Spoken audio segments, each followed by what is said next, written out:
unseasonably warm day with you.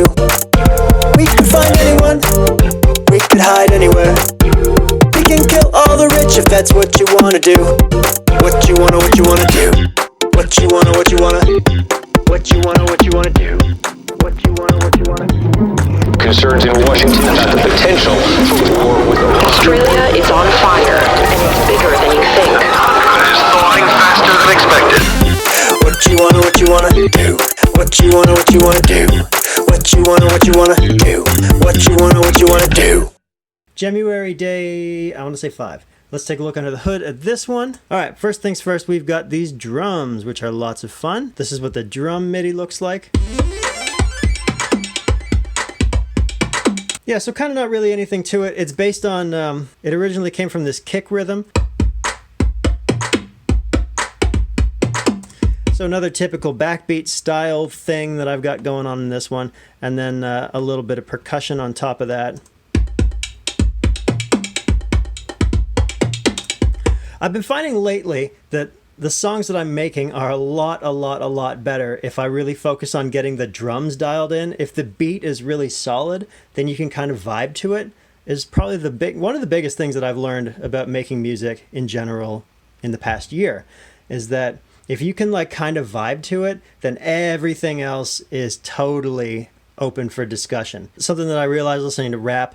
And so it's almost like a subversive trick for music. Like if you can create a decent vibe in the rhythm, then everything else is totally fair game. So I've been focusing on that lately in the January videos, and I think you know, if you look back at them, you can tell that each one, like, I've really made sure that the drums are their own solid section.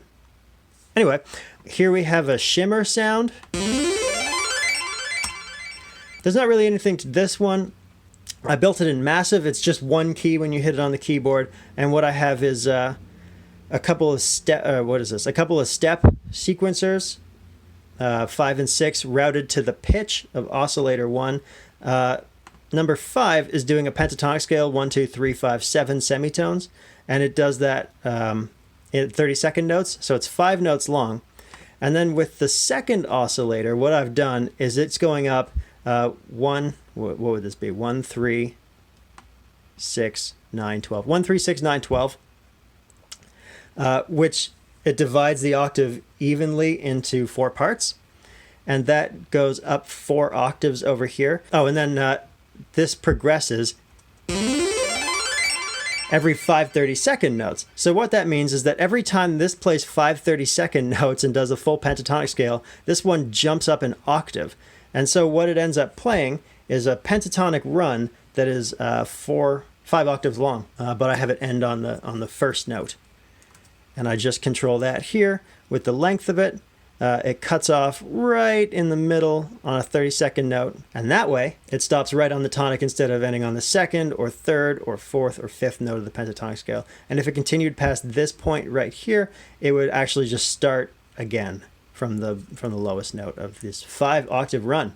And then on top of that, I have some echo and OTT. Oh, and then the other thing that I did to give it a little bit of attack was I sent oscillator 7 at 30-second notes with this shape here, which is almost full, but it dips off a little bit at the end for a little bit of attack. And I put that on a low pass filter so you can hear some attack on each of the notes. If I turn that off, it's just like one solid held note. If I change it to be more punchy, right? But I just want a little bit of attack. And that's how I made that sound. The vocals up here, I used the same chain that I use in everything. I actually used a little bit of RX-7 because it was like, there was a lot of noise. I think just this laptop is a 2012. And so there's like sometimes a lot of fan noise that I don't notice when I'm recording. And it really gets into the microphone, which is horrible. Hopefully that's not happening right now, but it might be. I will not re-record this if it's happening right now.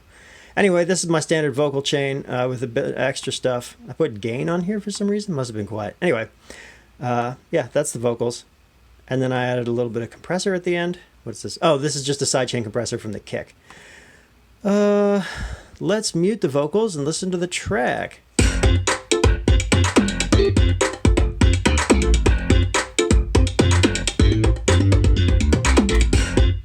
All right, so we've got obviously the Seinfeld bass again, which is the Korg M1's slap and thump preset, and I've high passed that at 116 hertz and put a sub underneath it.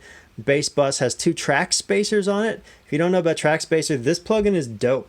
This is like a really great plugin. I made Andrew Wong get this plugin, and now he uses it in all of his songs. Haha. Anyway, 25%, which is just the honestly, it's what the stock comes at. And then I adjust to remove some of the highs here. But what we've got on the bass is 2 track spacers.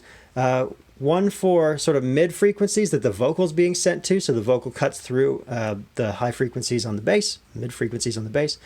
And then I've got one that the kick is being sent to that just carves out everything below 672 hertz or so. Sometimes it's higher, sometimes it's lower. But what that does, the track spacer is sort of like a multi-band sidechain compressor, but what it does is it's got, I think, 35 or so. It's an EQ, it's not a compressor. So what it does is, instead of just like if you wanted to EQ your song and cut out a little bit in the middle for the vocals to come through, instead of EQing that for the whole song and destroying the sound of your bass, just when the vocal's happening, it pushes down an EQ to let the vocals cut through. Sick plugin, love it, really great. You should get it. It's not expensive. I think it's like $40, $50, something in that ballpark, but it's really great. It's like a secret weapon kind of thing. What is this sound? Oh, this is another Korg M1 sound. Is this the Pizza Hut one? Here under Guitars and Pluck, there's a Pizza Hut -Y, Pizza Hutty. It's kind of Pizza Hutty. I don't know, maybe there was an ad in the 80s for Pizza Hut or whatever. But I love this little percussive sound.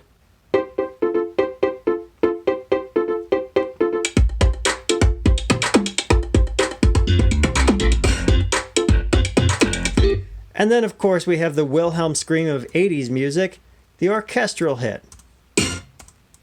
Boom. I just found a sample of that years ago. I use it all the time, actually. I love it. And I see that a lot of other producers are starting to use it more often now as well. So, trendsetter. And then we have this like verse kind of section. If you hear a sound in my songs that's like distinctly 80s, it's probably the Korg M1. What sound is this? Breathy from Vocal and Airy. Vocal, Airy. Where it is? Breathy. There it is. Love this sound. Sort of like a pan flute voice type thing. Here, let's play that again with the MIDI.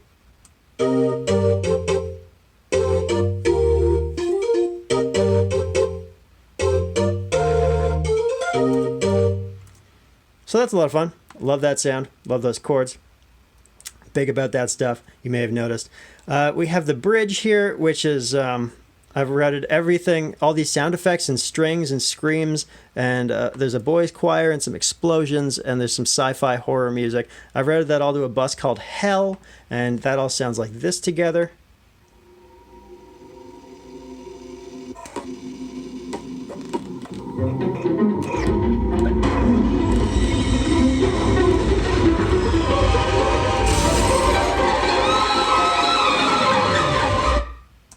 And that ends super abruptly so that we can get back into our song.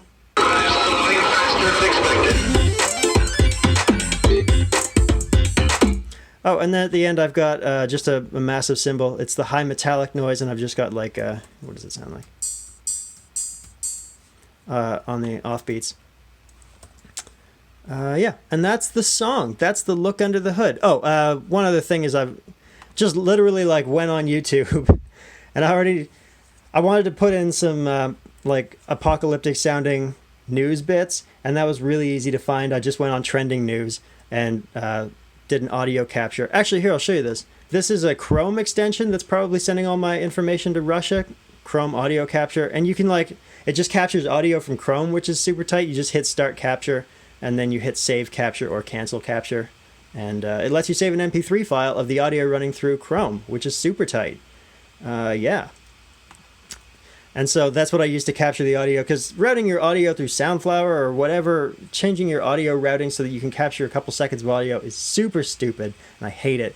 So I just went on trending news anyway, found some YouTube videos, one about the war with Iran, one about the bushfires in Australia, because that's obviously horrible, and then I just typed in climate change and found a sound bit from Global News here in Canada of a guy saying that the tundra is melting faster than expected. Concerns in Washington about the potential for war with Iran. Australia is on fire, and it's bigger than you think. Tundra is thawing faster than expected.